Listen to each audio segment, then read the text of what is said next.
Welcome, everybody. Thank you for joining us this morning. We are honored to have a fantastic agenda today. At the top of the list, we're going to hear from Juan Jobet. He's the Minister of Mines and Energy from the country of Chile, who is embarking on a very aggressive and ambitious strategy to address, well, really, how do we deliver energy services in a cleaner, greener way through the use of hydrogen? And following him, we will actually hear from Max Correa and Jeremy Martin. And I'd like to call out Jeremy in particular. He's a VP of the Institute of the Americas. They're co-sponsoring this event with us. I'm very happy to have you here with us to engage in this really just fantastic discussion, I'm sure.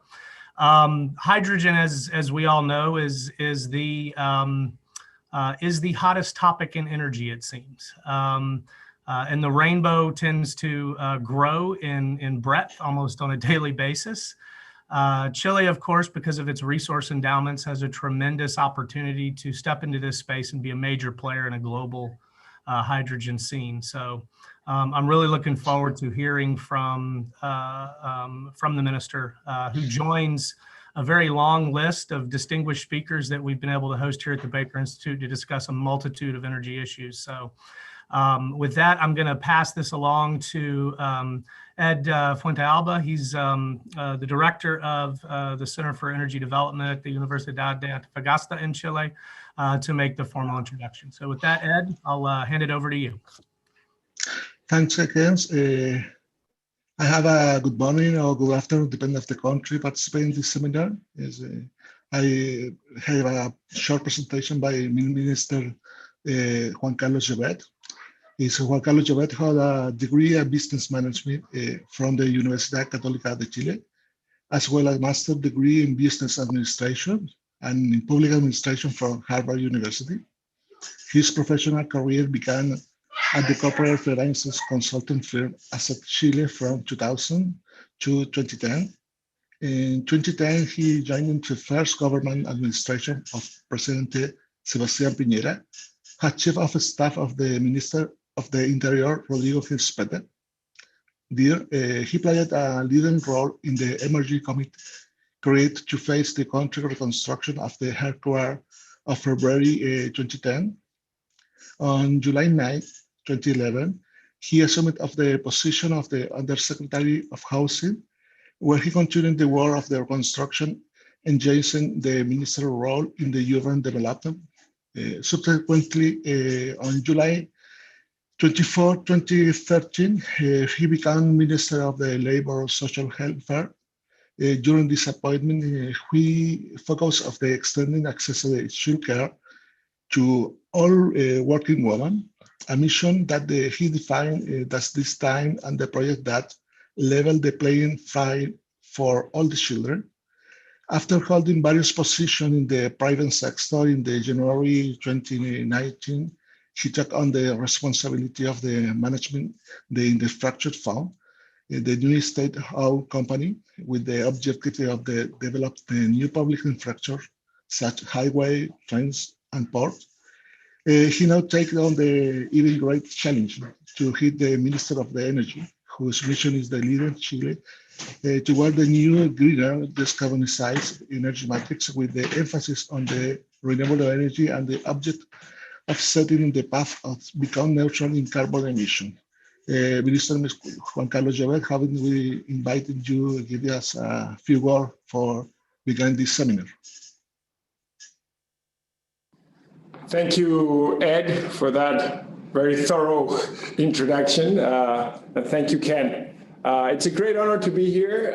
Hello, everyone who's joining us today. I hope you're all doing well and taking care and you're healthy and safe during this pandemic. I'll talk briefly about the pandemic because I think it has, in a way, it has certainly affected our way of life. It's been a difficult year for all of us. But I devote most of my time to energy, obviously, and mining, and to climate change, because I think it is the biggest challenge we have in front of us. And I think the pandemic, even though it has been very difficult for all of us, it has made me a little bit more optimistic about our capability and our willingness to deal with climate change for a couple of reasons. The first one, I think, is the pandemic has made us more aware of how vulnerable we are, how fragile our way of life is, and how it can dramatically change if something in nature gets out of its normal equilibrium, right? The second thing I think it's important is that the pandemic has made us also more aware of how interconnected we are. How one event that happened for us in Chile, literally at the other end of the world, can change our lives dramatically here in Chile. The third thing that makes me a little bit more optimistic is that during the pandemic, I think we have all learned how flexible we are and how capable human beings are to adapt to changing circumstances, how resilient we are, how we can change quickly the way in which we do things to adapt to changing circumstances. And I think all those things, and also our capability to cooperate among different countries, all those things are at the core of what we need to do to successfully deal with climate change. We gotta be aware that we have a fragile way of life. We need to take care of nature if we want to thrive as human beings. We need to interact that climate change is a challenge that hurts us all, that we are all together on this, that this idea that we can live our lives happily and successfully in our local communities or our little bubbles is just a fantasy, and that we are interconnected with the rest of the world. And also that the only way to deal with this is to work together and cooperate. So the pandemic is bad news, and we're hurting with it, but I hope that it opens a new stage in which we are more prepared and more willing to do what needs to be done to fight against climate change. And if you look at the plans to be carbon neutral by 2050, what we are doing here in Chile and what we need to do as a world, in the planet as a whole, I'm convinced that hydrogen is essential, right? So we, Chile, we committed ourselves to be carbon neutral by 2050, even though we contribute with less than 0.3% of global emissions, because we think it is the right thing to do. We are a small developing country, but I have 3 daughters, and I think the biggest responsibility I have with them is to do whatever it takes, whatever I can, to stop climate change, right? So if you look at what we're doing, what we're basically doing, and this is what the world as a whole is doing, is, in a nutshell, is we are replacing fossil fuels in our electricity grids with renewables, solar, wind, hydro, and so on, and then to use that clean and cheap electricity to replace fossil fuels in other sectors, in transportation, in industry, in heating in our homes, and so on, right? That is the plan in a nutshell, right? And in Chile, we're doing pretty well. This year, we're gonna start operating 6 gigawatts of renewable electricity. That is equivalent to 25% of our current installed capacity. So we're moving very quickly into renewables. We're phasing out all our coal capacity very quickly as well. And then we are accelerating the adoption of electricity in transportation, industries, and so on. But that plan has one problem. And that problem is that there are certain parts of our economies that are very hard to electrify. We can use cheap and clean electricity in many, many areas, but there are certain things that we will not be able to run, to use, to operate with electricity. And there's where hydrogen will be an essential solution, right? And those sectors are some industries, as you know, that are very hard to electrify, like steel, cement, and others, and heavy and long freight transportation, right? Those are basically the sectors that will not work most probably with electricity, and where green hydrogen will play an essential role. So why Chile is so excited, and why are we working so passionately on green hydrogen? Because as you know, green hydrogen, to be produced at a competitive price, requires cheap electricity.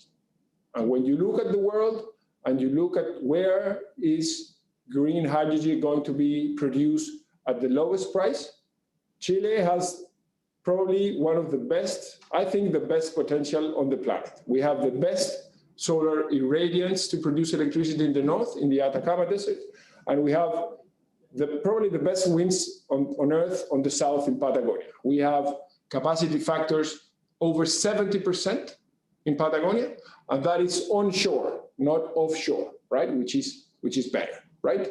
And we not only have very good resources, but we have very abundant resources, right? We have identified a capacity to produce electricity that is 70 times bigger what we require locally, right? So we need to find ways to take advantage of those resources, to clean our own country, but then export that clean energy to the world. And the best way to do that, we think, is through green hydrogen, green ammonia, synthetic fuels, and so on, right? So green hydrogen and its derivatives will help us clean our own economy. It will account for approximately 25% of our carbon neutrality plan, but it will also help us export that electricity through green hydrogen to the world to help other countries reduce their carbon footprint, right? So it's strategic for us. And not only because it will help us clean our energy sector, but also because it will help us clean other industries that are essential to our economy. One example is mining, right? So mining, it's 10% of our GDP. It's more than 50% of our exports, provides a lot of job opportunities to many people. So, but they still have a relatively high carbon footprint, right? They're moving out of carbon generated electricity, coal-generated electricity into renewables, but they still have an enormous challenge replacing diesel in their mining trucks, for example. And there, green hydrogen looks as the best alternative to diesel, right? That is also true in other sectors, for example, like agriculture. We are a big exporter of fruits, wines, and other agricultural products. And as you know, agriculture uses a lot of fertilizers. And if we're able to produce green fertilizers with green ammonia based on green hydrogen, then we're going to reduce also the carbon footprint of agriculture. And since we are a very open economy that we export to many countries throughout the world, the carbon footprint of shipping is very important for us, right? If we do our homework at home, reducing our own carbon footprint, but then we ship stuff abroad with a big carbon footprint, we are in trouble. So if green ammonia, as many people think, becomes the solution to reduce the carbon footprint of shipping, that will be also strategic for our country, right? So, and the final reason I think is very important for us to make this industry happen is that the natural resources that are required to produce clean electricity are distributed throughout our own geography, right? So it will be an opportunity to make investment, generate job opportunities, and accelerate the development in many regions of our country that is still very centralized, right? So it's a strategic industry for us. That's why we developed a very thorough green hydrogen strategy that I think Max will get into its details later on. We have set ourselves very ambitious goals. We are working to be the cheapest green hydrogen producer in the world by 2030. We want to be one of the 3 top exporters of green hydrogen and its derivatives by 2040.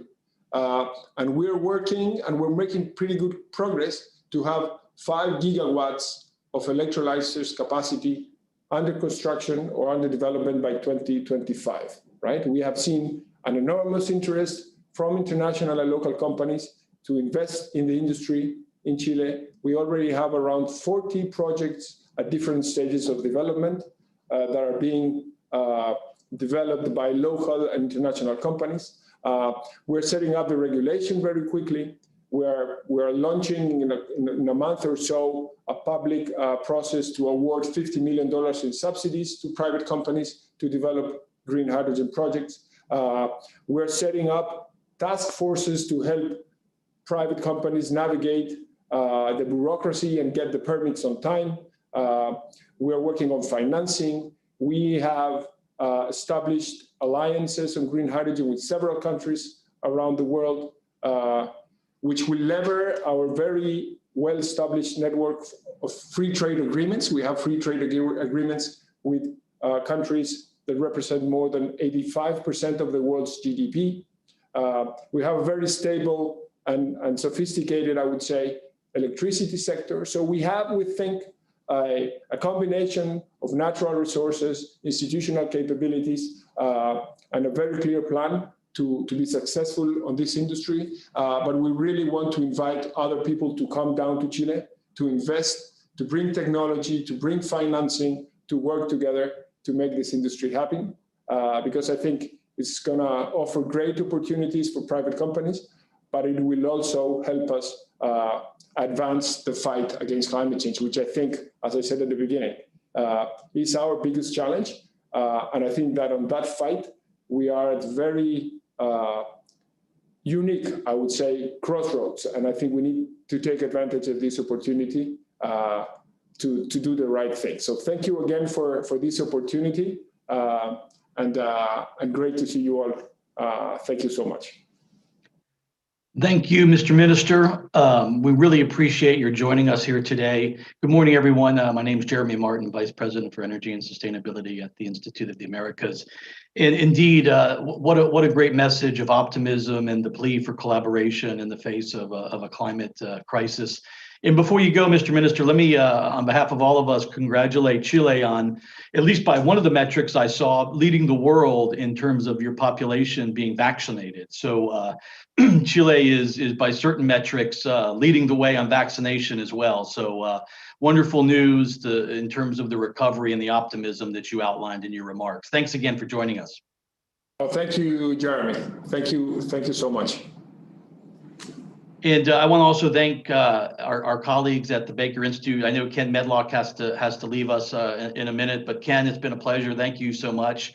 And the Universidad de Antofagasta, it's been a treat to collaborate and co-host this with both Baker and the university in Antofagasta. So at this point, as the minister alluded to and outlined, we are going to turn to a presentation from Max Correa. And Max is I guess best described as the ministry's point person in terms of Chile's green hydrogen strategy and implementation of that strategy and making sure it attains all its goals and objectives. His formal title leads the division for fuels and new energy at the Ministry of Energy. But as I said, his day-to-day activities are indeed drafting and implementing the National Green Hydrogen Strategy. He's working on all elements of that strategy. He's going to share with us just exactly what the timelines are, what they're doing. We already heard a little bit from the minister, some of the projects, some of the goals. Max he's working at the ministry now. He worked for many years at Corfo. I'm sure for many of you joining us today, you'll recognize Corfo, which is the Chilean Economic Development Agency, which is so intimately involved in so much of the development activities. And I'm sure with this green hydrogen strategy will play a principal role as well in helping Chile attain its goals. He holds degrees from the University of Chile, Cambridge University, and he also got a certificate in innovation and entrepreneurship here in California at the Stanford University up the way here from where I am in North San Diego. Max, delighted to have you, and I think you have some slides, so want to make sure we can get those going. Are you going to share your slides with us? There we go. Look at that. Thanks again. And I also finally want to recognize Benigna Lice. Benigna, who's a fellow at the Baker Institute, is a dear old friend. And I think the best part of this collaboration has been able to reconnect with Benigna these last few weeks and work together on this initiative. So thank you, Benigna. Thank you for your support and all the efforts you put into this. Without any further ado, there it is, the National Green Hydrogen Strategy of Chile. Max Correa, please. Thank you, Jeremy. Thanks for the invitation and thanks for the words for the introduction. I see familiar faces like Edward. How are you?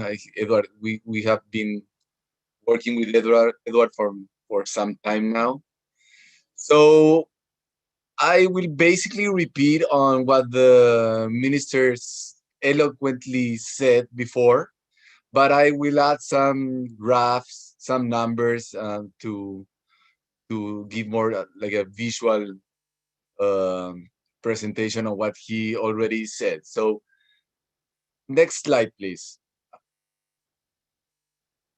So as the minister said, main key driver, climate change. We as a humanity, we really need to get down to zero carbon. It's the only solution.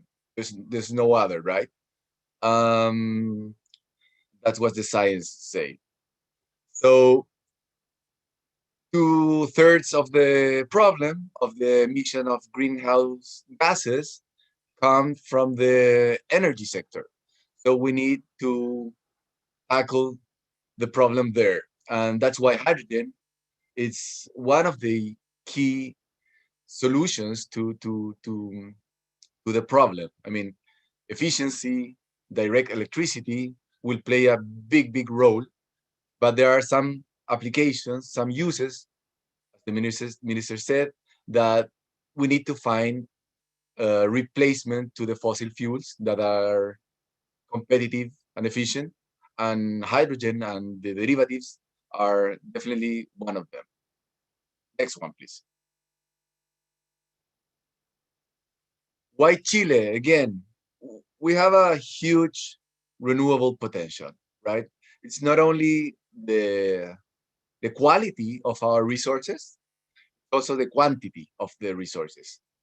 We have over 1,800 gigawatts of potential of having putting renewables in the country. And whoever has come to Chile, seen the magnificence of the Atacama Desert, how dry it is, and it's beautiful as well.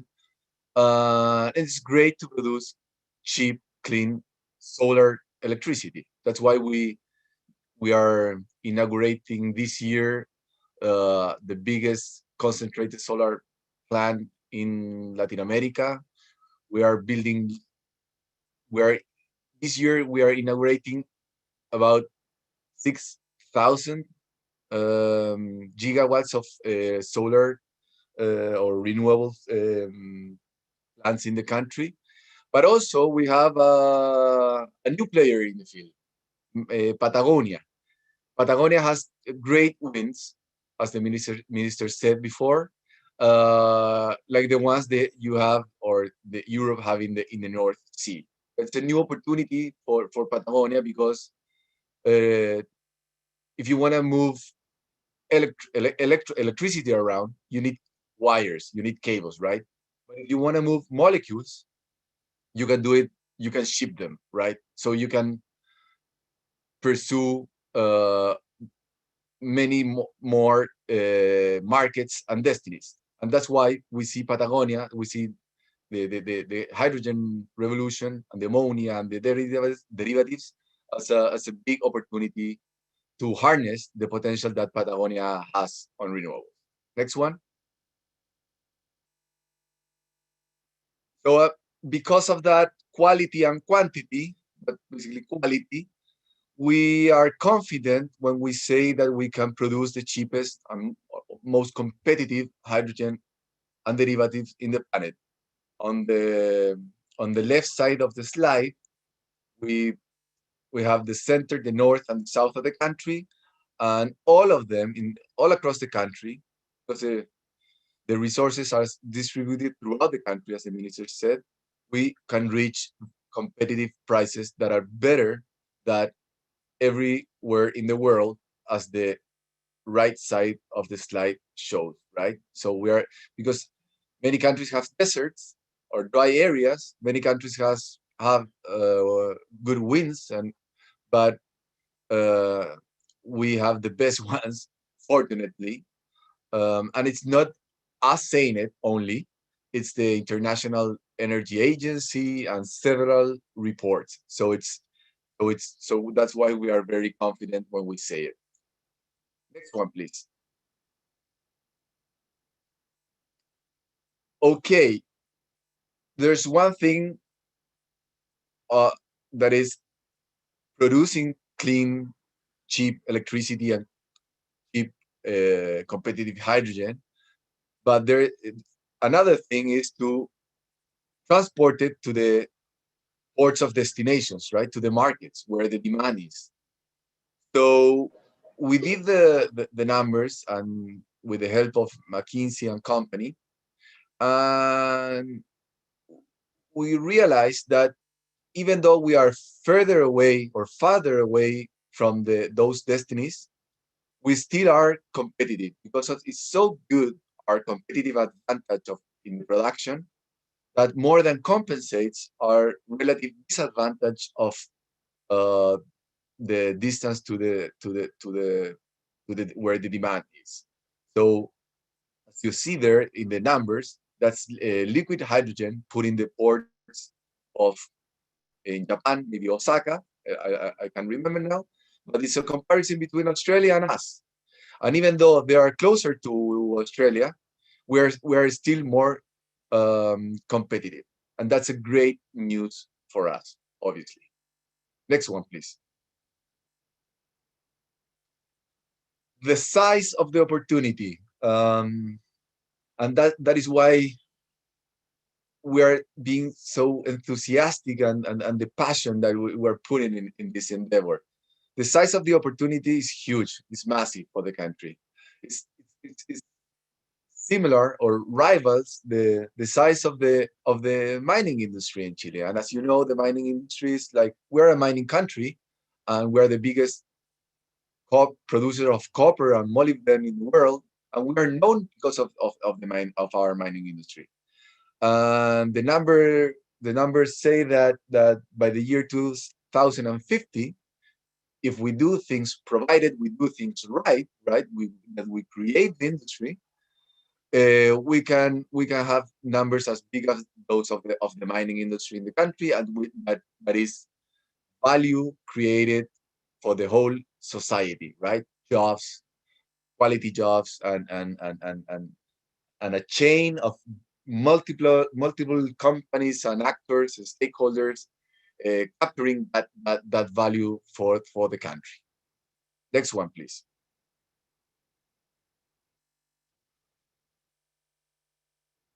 So because of that potential that we have, we set ourselves big, ambitious goals, but very concrete ones, measurable, and within a specific time frame. So the minister said it before, but main objective is to create as fast as possible a local market, a local industry, and having those 5 gigawatt under development by the year 2025. If we're able to pull that off, we are sure that we will be able to create that or to produce that cheapest hydrogen and derivatives in the planet. We put 1.5 there, that is dollars per kilowatt. But the latest numbers, we are arriving to near $1 per kilowatt, per US dollar per kilo, sorry. And when you reach those, why those numbers? Because when you reach them, you are completely competitive to the alternative fossil fuel that you are trying to replace. So at that point, you won't need a specific carbon tax or any incentive to replace that alternative traditional fuel. You will compete in your own merits, right? And we would need to reach that point as soon as possible. And that's the main goal of the strategy. Next one, please. So what's our strategy about? It's about anticipating certain applications or uses of hydrogen and derivatives in Chile to create a strong, robust local industry able to capture the future value that will be in the international markets. So we, again, with the help of McKinsey and Company, we identify 6 applications that are reasonable in because of the size and because of the maturity of the technology and the opportunity to tackle them first, right? First one is oil refineries, obviously, because they are the ones that use gray hydrogen currently. Another one is ammonia. The minister mentioned it before. Ammonia position itself as the vector that is winning the race now because it's so commonly used as a commodity. And we use lots of ammonia in our agricultural industry and also for the mining sector in the explosives. The mining trucks, each mining truck use a lot of diesel, right? The big ones, over 100 tons, they use more than 2,000 liters of diesel per day. And we have thousands of those trucks operating in the country today. So if the mining sector wants to decrease their carbon footprint, they need to replace the use of diesel in the trucks. And it's a virtuous cycle because if they do that, they will be creating a local demand of hydrogen, and that will help us to break that vicious cycle of chicken and egg, right? Because you can produce the hydrogen and derivatives now, but you need someone buying it, right? At a good price, at a competitive price. So the same with heavy duty trucking, because of our geography, we're a long, thin country that relies a lot on in buses, coach, and transportation of goods by bus. So we believe hydrogen has a good a role there. And the last one, we are planning to pass a law. We're drafting the bill to make gas distribution companies to put a quota of hydrogen in the methane they put in the gas grids. So again, to create that local demand that is needed to create an industry, right? To build the capacities, to build the knowledge and everything. So next slide, please. So if we are able to create that robust local industry, we need to go to conquer the export markets, right?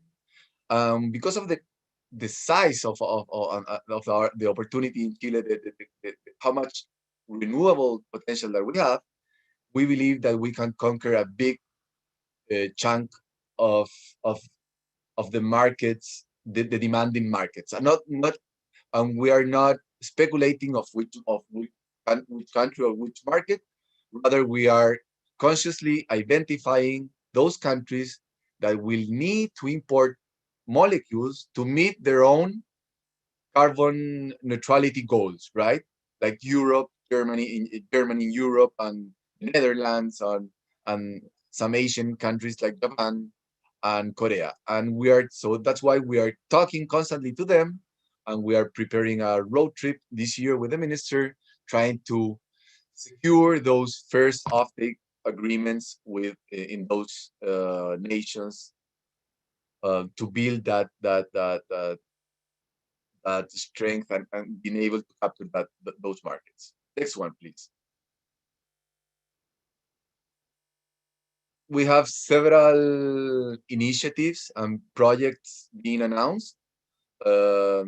There are many of them, around 40 in different stages of development, right? Obviously, some of them are early stage, and the maturity of their technologies is closer to design. Other are more close to the markets, but we have many initiatives. That's the point. And one of them is that this project that has made lots of headlines. It's a consortium between many reputed international companies like such as Siemens, Enel, and Porsche in Germany. And what these people are trying to do is to create synthetic fuels in Magallanes to export those molecules to the European market, and so the European consumers can drive their cars with using zero carbon fuels, right?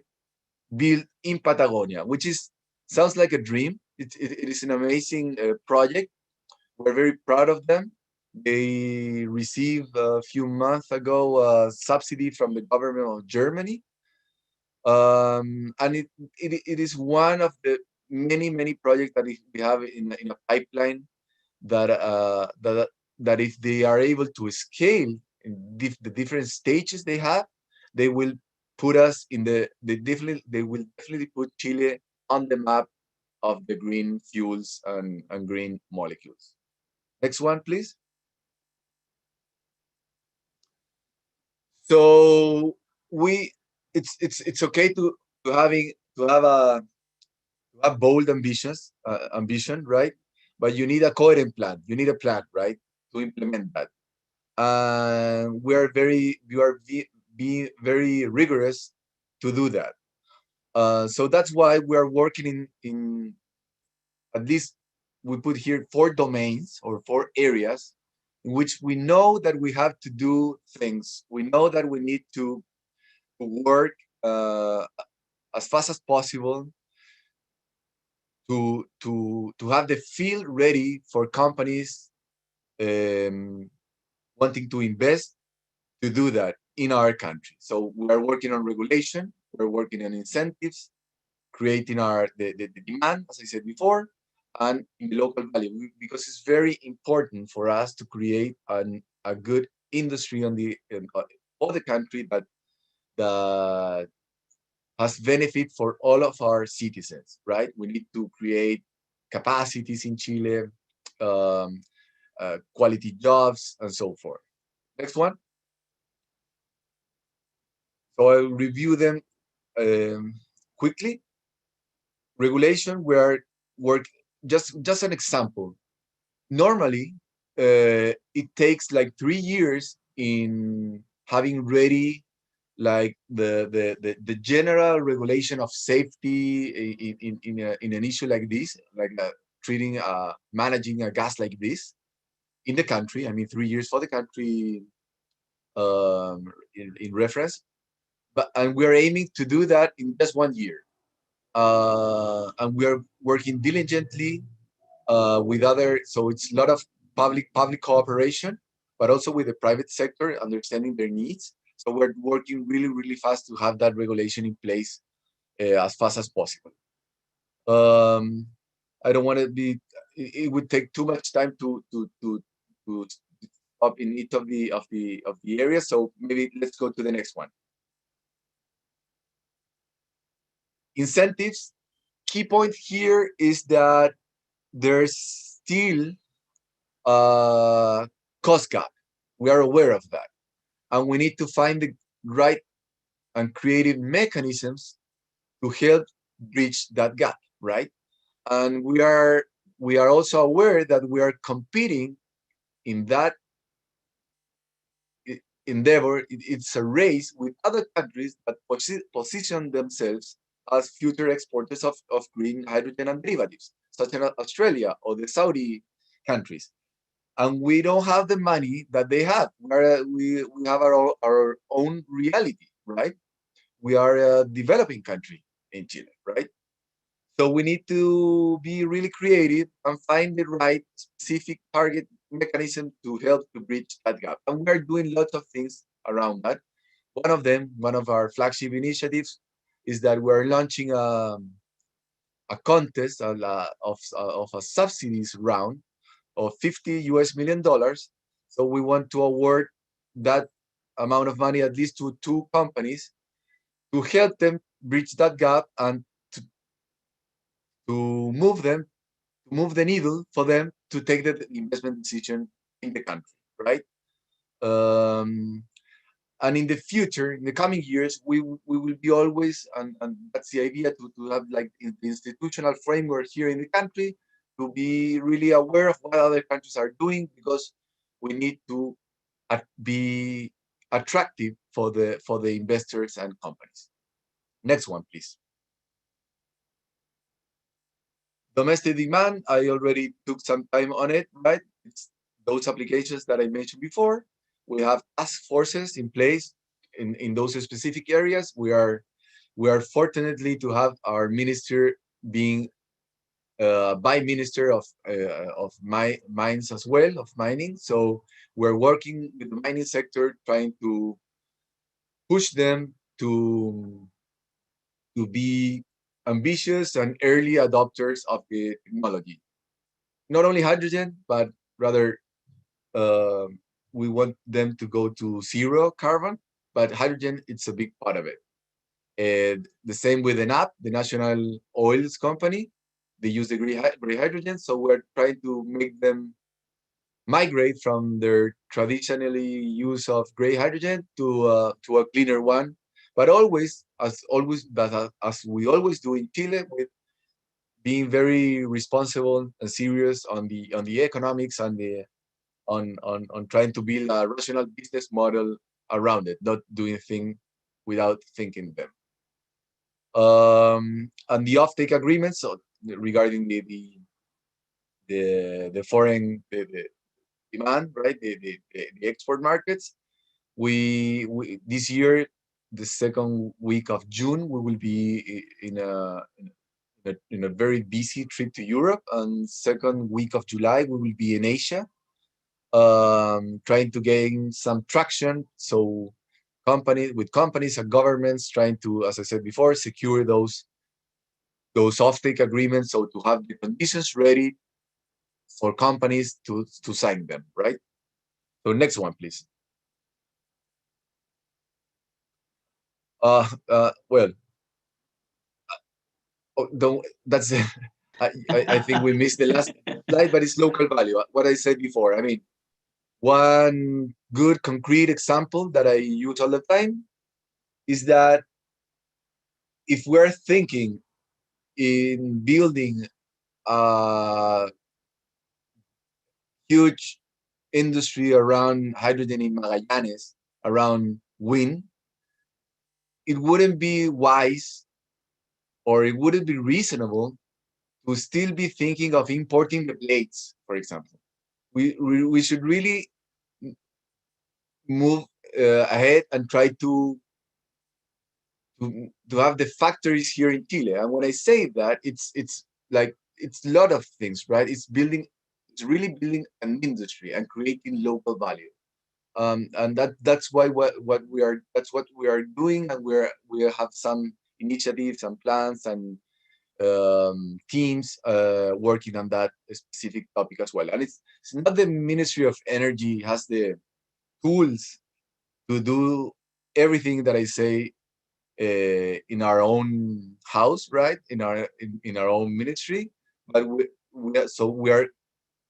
we are cooperating with all other agencies and ministries of our government, trying to build this mission-oriented, country mission-oriented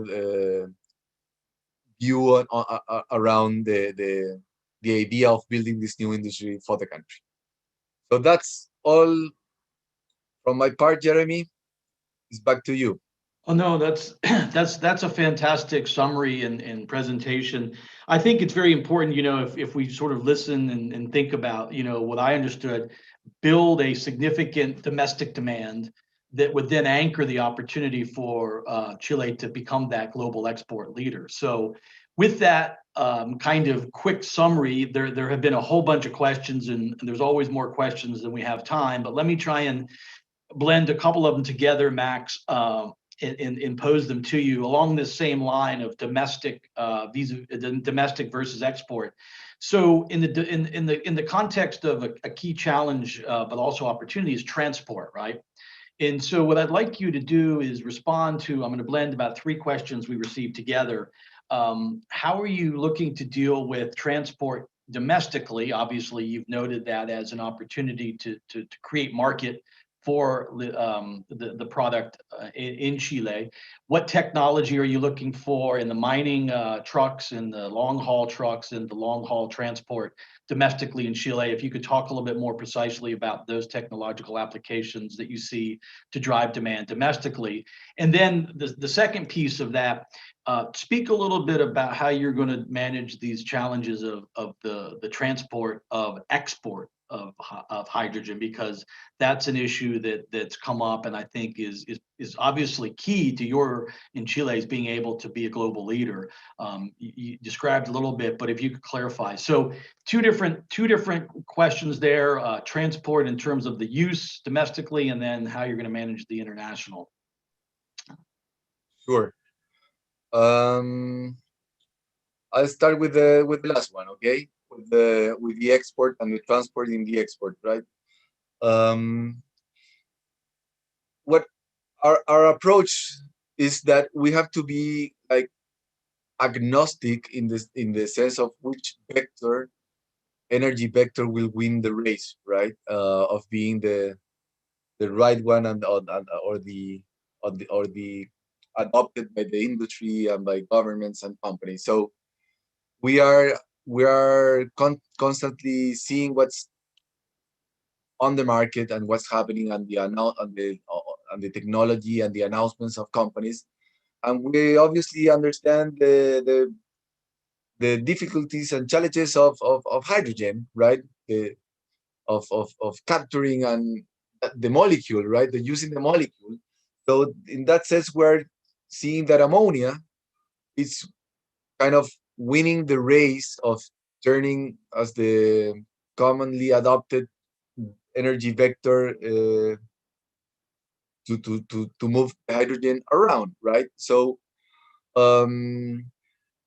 so that's why we are trying to have the field ready for any company doing, whether it's synthetic fuels, ammonia, methanol, or cryogenic hydrogen, to have the conditions ready for them to make their projects. So we're not betting on a specific vector. That's what I'm trying to say. And we believe the industry, what we're seeing is that ammonia is not only winning the race as the vector to transport the molecule, but also we've seen with very good eyes the latest developments in ammonia direct use in certain applications, like in engines, right? Using ammonia not only the ship transporting the ammonia, but rather the ship using ammonia as well. The same with turbines and with other engines. So I would say that we are expectant of what would be the next vector on how it will develop. So we're not trying to push like liquid hydrogen or hydrogen compressed as our solution. That's for the transporting sector. And then for the mining, we've seen what not only the mining companies, but also with the OEMs, right? They are seeing like it will depend a lot on the form of the pits. It's not the same like the platinum mines in South Africa. They are not similar to the mines, the copper mines up above the Andes in Chile, right? It's different. They have to go. It's not only the altitude, but they have to go really deep and to move lots of weight around. So it's different. But that's saying that is that in many places they will use direct like electricity trolleys, right? But they won't work here in the copper in the open pits in Chile. In So- terms of the trucks and but Yeah. that's one of the areas, right? And the buses and so what kind of technological applications in that sense? There are basically two technologies that are kind of racing, right? One is the like blending hydrogen and diesel. I have a like the same engine with few tweaks, trying to use the same engine, blending the hydrogen with the diesel with a high percentage of hydrogen, obviously. And there are some we Corfo, or the Economic Development Agency, is financing one of them, and it has gained some traction because their point is that you don't need to do many changes in the engine, because you can use the same track with some minor changes, right? And the other technology is cell fuels, right? Fuel cells, I mean. Um, they are hybrid with the fuel cells and lithium batteries, right? Because lithium batteries give them like the power, and the hydrogen gives them like the long range and the low weight, right? Because that's a problem with lithium batteries in the mining sector. If you want to move a big truck with a lithium battery, you will need to build a bigger battery than the truck. So it doesn't make sense. So those two technologies are kind of competing. What we're seeing abroad is that fuel cells, the companies are talking more about fuel cells, but again, as a country, we are agnostic in that sense, and it will be a gain for us if any technology is adopted. So we're trying to have information and companies being like taking educated decisions on both. And sorry, you have a question on transport, and what a thing that I have to make really clear is that Chile is being really good at adopting electromobility in transportation. We have the biggest fleet outside of China of electric buses in Santiago, which is a major success, right? And we also believe that lithium batteries will have a faster penetration on the light vehicles. But that's why we're seeing hydrogen as an actor, or having a role in long range transportation and heavy freight. It's not everywhere. We're trying to be to really be really careful on identifying the economic opportunities and being efficient on them. Max, we're running out of time, but I want to quickly two final, hopefully fairly simple questions. One is if you could comment. I think you mentioned in your presentation to do some economics without a carbon tax. Just clarify some of the points you made, and is this goal and objective that Chile has put forth possible without some kind of international or carbon tax mechanism?